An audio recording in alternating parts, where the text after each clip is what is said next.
Hey everyone, and welcome back to Joy at Work. It's April 8th, 2022. I hope you're doing well and staying safe. So let's talk about empowerment and my problem with it, especially in the corporate setting. And I know many people use this word, and words in corporate take on a life of their own and become the things we say, like the bottom line. And at the end of the day, we have all these buzzwords that we use to convey how we feel.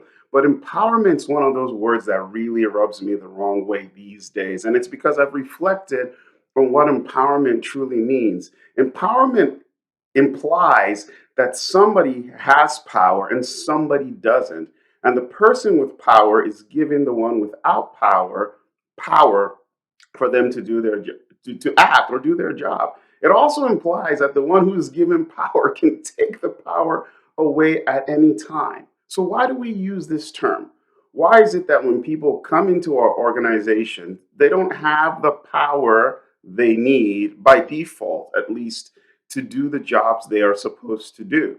Now, of course, there are a bunch of reasons that can make that challenging, and maybe they need to find their footing, maybe they need to work on influence and create relationships. That's true. But that should be them taking the initiative to build up the power base potentially they need to get their job done, not necessarily somebody with more power empowering them.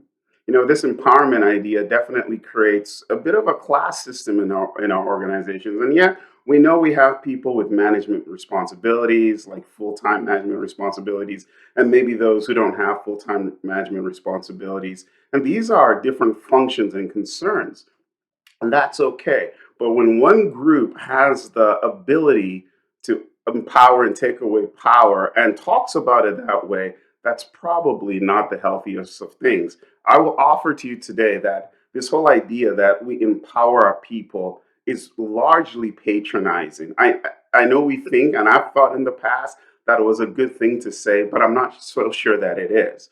I think that it is very much a reflection of the way we think about the world. It's this patriarchal system that's manifesting itself in our workplaces.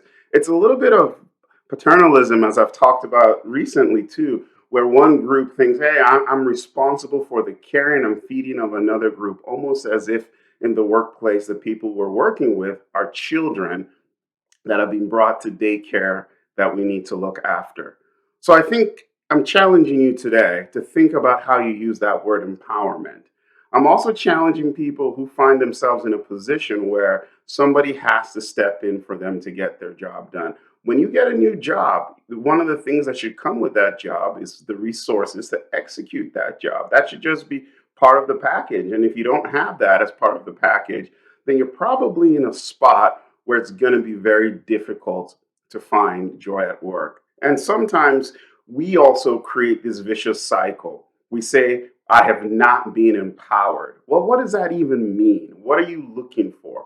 What's getting in the way? If you don't have the power to do your job and you can't address that by saying, here are the things I need to do my job, then that's a problem. To have somebody else come in, empower you, is not the solution. It's just we're just continuing to persist ideas and notions that are probably not helpful to the workplace. So I know empowerment's a big thing. We'll talk about workplace empowerment. I want to challenge you to think differently about it, approach your jobs differently, ask for all the things you need to get the job done.